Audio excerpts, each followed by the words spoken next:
Have you ever opened your phone intending to read just one quick article before bed, and suddenly you look at the clock and you've literally lost an entire hour? An hour is gone spent scrolling through awful news. Or, maybe you find yourself repeatedly refreshing your feed during a major global event, just waiting for the next update. Well, welcome to this explainer. Today, we're going to decode exactly why your brain does this and how modern technology has completely hijacked our deepest instincts. So let's dive right into this shared experience. Why on earth can't you stop reading bad news? Why do we compulsively consume negative information, even when we know for a fact that it drastically increases our stress and anxiety? Like, what is actually keeping our eyes glued to that screen when we'd honestly rather just be sleeping?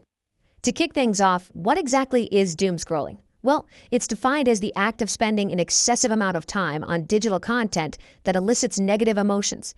And look, it is absolutely crucial to understand that this isn't just you having a personal lack of willpower. It's a widespread modern behavior. It was heavily exacerbated by recent global crises, like the pandemic, right? The World Health Organization even noted we were facing an infodemic of misleading, anxiety-inducing information. And this behavior exploded into our digital culture so incredibly fast.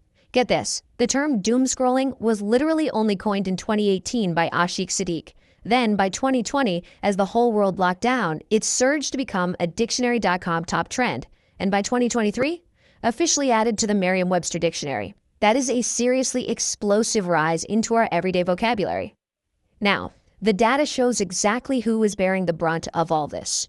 In a 2024 Morning Consult survey on regular doom scrollers, younger generations are taking the biggest hit. 51% of Gen Z and 46% of millennials report being frequent doom scrollers. Compare that to just 31% of all adults. So the big question is, why are so many of us doing this? That brings us to Section 1, Wired for Negativity, looking at the ancient brain. To really get a handle on this, we have to look way back at our evolutionary history. It all starts with something called negativity bias and attentional bias. See, human beings are biologically wired to screen for and anticipate danger. Back during the Pleistocene epoch, the Ice Ages, paying attention to threats literally meant the difference between life and death. The early humans who noticed the bad things were the ones who survived long enough to pass on their genes to us. So what we're experiencing now is a massive evolutionary mismatch. Think about it. A rustle in the grass during the Ice Age, that meant a predator was coming. Today, it's an endless stream of breaking news alerts.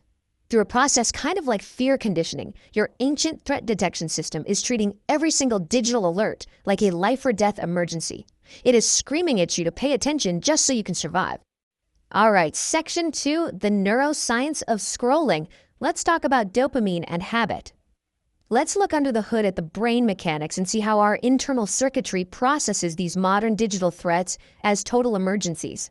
Addiction psychiatrist Dr. Judd Brewer actually mapped out the habit loop of doom scrolling. Step 1 is the trigger. You feel anxiety or uncertainty. Step 2 is the behavior. You pick up your phone to scroll. And this right here is driven by reward prediction and the role of uncertainty. Basically, your brain thinks finding new information will magically resolve the anxiety. Then, step 3 is the result. You get this momentary numbing sensation, sure, but it is rapidly followed by a massive spike in anxiety from the terrible news you just read. And that increased anxiety? It just becomes the new trigger to start the loop all over again. It's a completely self-reinforcing cycle. The really crucial point here is what's happening to your brain under threat during this loop. When you feel threatened by the news, your amygdala sends out these constant stress signals. It floods your body with stress hormones like cortisol, keeping you totally hypervigilant. At the exact same time, your reward circuits release a hit of dopamine every time you find new data, which just reinforces that scrolling habit. But honestly, here is the wildest part. Researchers found that a specific brain region called the left inferior frontal gyrus, which normally acts to filter out bad news to protect your mental state, well, it completely shuts off under a perceived threat. Your brain's natural bad news filter is literally disabled. Moving on to Section 3, Algorithms and Intermittent Reinforcement. The tech amplifier. A modern digital environment absolutely weaponizes this biology to keep us scrolling endlessly. It essentially turns your phone into a slot machine, right in your pocket. Social media feeds are heavily engineered using a concept called intermittent reinforcement. You don't get a highly emotional piece of news every single time you swipe. The rewards are totally unpredictable. You might see a boring post, then maybe another boring post, and then bam, a sensationalized, terrifying headline.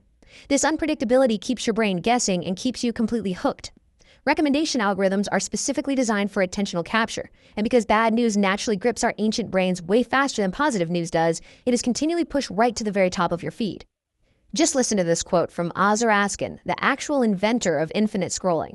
Now, if you don't know, infinite scrolling is that design feature that constantly loads new content as you scroll down, completely eliminating the need to ever click to a next page.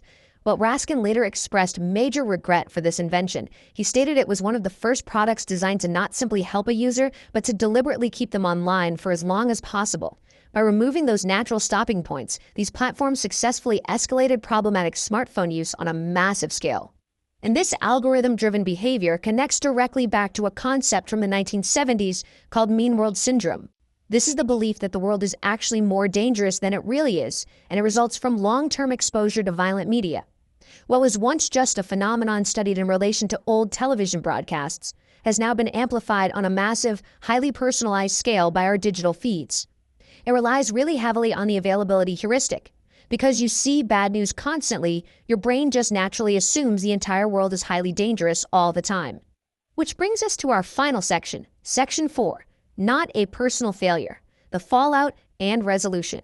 Let's take a hard look at the psychological fallout of this constant exposure and see how people are actually trying to cope today. The heavy psychological toll of doomscrolling is incredibly real. Health professionals note that it leads to increased anxiety, immense cognitive load, and just a profound sensation of total information overload. Get this, in one study, researchers found that participants who watched just 3 minutes, literally 3 minutes, of negative news in the morning were 27% more likely to report having a bad day several hours later. And prolonged scrolling through distressing events can even lead to the development of vicarious trauma. Because this takes such an enormous toll on our well-being, we're actually seeing a massive behavioral shift right now. According to the Reuters Institute, global active news avoidance has grown from 29% in 2017 to 39% in 2023. This is almost a direct opposite coping mechanism to doomscrolling.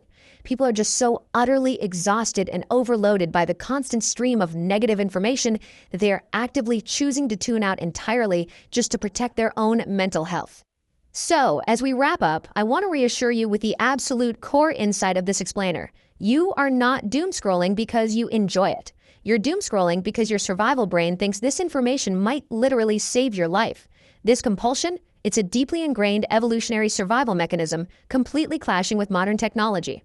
It is absolutely not a personal character flaw, and I promise you are definitely not alone in doing it. Which leaves us with this final, important question. Knowing your brain evolved to survive the Ice Age and not the Information Age, how will you curate your digital diet tonight? Understanding the science is just the very first step to reclaiming your attention. So the next time you find yourself stuck in that endless scrolling loop, just remember you have the power to put the phone down. Thank you so much for joining me for this explainer, and I really hope this helps you build healthier digital habits.